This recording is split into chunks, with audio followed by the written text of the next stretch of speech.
El caso Koldo parece que está afectando al gobierno socialista, ya que, por ejemplo, un partido afín a él, Podemos, señala que no es creíble que Pedro Sánchez no supiera nada. Esto es opinable, es dudoso, que lo supiera o que no, o pensaría quizás que no se estaban haciendo prácticas irregulares, si es que al final se confirma que lo eran. Y por otra parte, Sumar defiende a Sánchez y considera que tiene que dar más explicaciones para que se entienda todo mejor. En cualquier caso, la justicia está investigando y veremos lo que dicen los jueces, lo que dice el juez correspondiente, y al final se depurarán responsabilidades. Por supuesto, Pedro Sánchez ya ha dicho que él quiere ser contundente con la corrupción y que no va a admitir ningún caso de corrupción en su partido, etcétera. Pero en cualquier caso parece que va a haber consecuencias en los próximos meses o en las próximas semanas, probablemente. En todo caso, hay que estar a la espera y, por supuesto, está la presunción de inocencia también. Sánchez anuncia 200 millones de euros para el bono joven de alquiler, pero esto es una medida muy reducida, porque 200 millones de euros pueden parecer muchísimo. Efectivamente, un premio de lotería de 200 millones pues soluciona la vida no de una persona, sino de varias, por supuesto, eso está claro. Pero a nivel global, a nivel de toda España, 200 millones de euros en ayudas de bono joven para alquiler es una cantidad pequeñísima que da para muy poco. Por lo tanto, y además hay que tener en cuenta que no solamente hay necesidad de alquiler para personas jóvenes, hay muchas personas adultas que necesitan alquilar de más de 35 años y que tienen unas necesidades realmente tremendas porque no pueden llegar a pagar esos alquileres caros de 1.000, 1.300 euros, etcétera, porque prácticamente es lo que ganan y entonces no pueden tener dinero ni para alimentarse ni para pagar los gastos de electricidad y otros muchos gastos que existen en los pisos, sea en régimen de alquiler o en régimen de propietario, etcétera. Alquiler asequible protegido. Esta es la única solución, según los expertos en vivienda, que consideran que realmente esta sería la medida estrella que daría solución a estos problemas. Pero claro, eso supondría un gasto de dinero tremendo por parte del gobierno, del Estado, que por supuesto deriva de los impuestos que pagamos todos los españoles, lógicamente.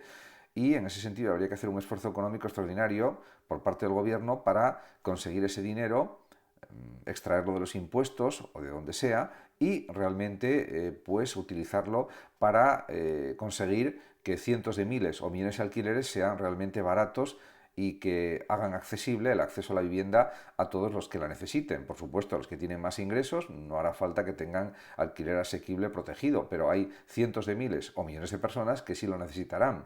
Entonces hace falta esa medida, pero de manera urgente, porque de otro modo no se va a solucionar el problema de la vivienda. Esa es la auténtica realidad.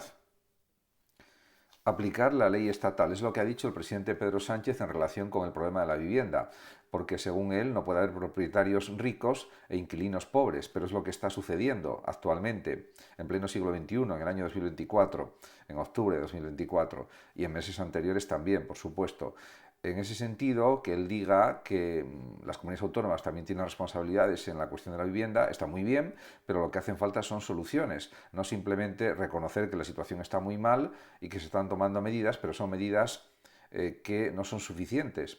Haría falta una política de vivienda mucho más agresiva, en el sentido positivo del término, para realmente que se notara el efecto en cientos de miles o millones de personas en toda España. No hay que olvidar que España tiene 48 millones de habitantes, que no es un país pequeño en cuanto a número de población y en cuanto a extensión.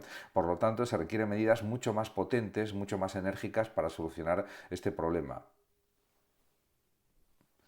Las protestas por la vivienda se han extendido ayer en Madrid y en otras partes de España y es algo perfectamente entendible porque muchos jóvenes están desesperados y no es para menos porque no consiguen independizarse hasta pasados los 30 o 35 años. Y esto pues supone un problema social de primera magnitud. Pero también hay que decir que hay muchos problemas para la adquisición de la vivienda para personas de 40, de 50, de 60 años, etcétera, con lo que es un problema generalizado. En ese sentido, la especulación de la vivienda, la especulación con los alquileres, está produciendo que mucha gente no pueda acceder a la vivienda. Y es un derecho reconocido por la Constitución y también por los derechos humanos. No es un capricho, sino que es una absoluta necesidad. En ese sentido, con el nivel de inflación subiendo continuamente, los precios disparados, pues mucha gente pues no puede ni siquiera acceder a los alquileres, que muchas veces suponen pagar el 80 al 90% de lo que ganan solamente. La soltería realmente está alcanzando niveles inusitados en España y es entendible porque hay circunstancias económicas que explican la tendencia de muchos jóvenes y de personas adultas a quedarse solteros, a no formar pareja, a no convivir como personas casadas, bien sea por uniones de hecho o de derecho.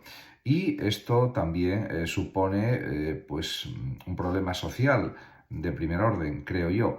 En cualquier caso, también es verdad que se busca en muchos casos la independencia que da el estar soltero, el tener más libertad para vivir en muchos aspectos y también esto está en relación, creo yo, con el individualismo cada vez mayor que existe en la sociedad digital actual. Eso produce precisamente que las personas quieran ser cada vez más libres, más independientes de todo tipo de ataduras y en ese sentido, pues eso provoca la soltería también.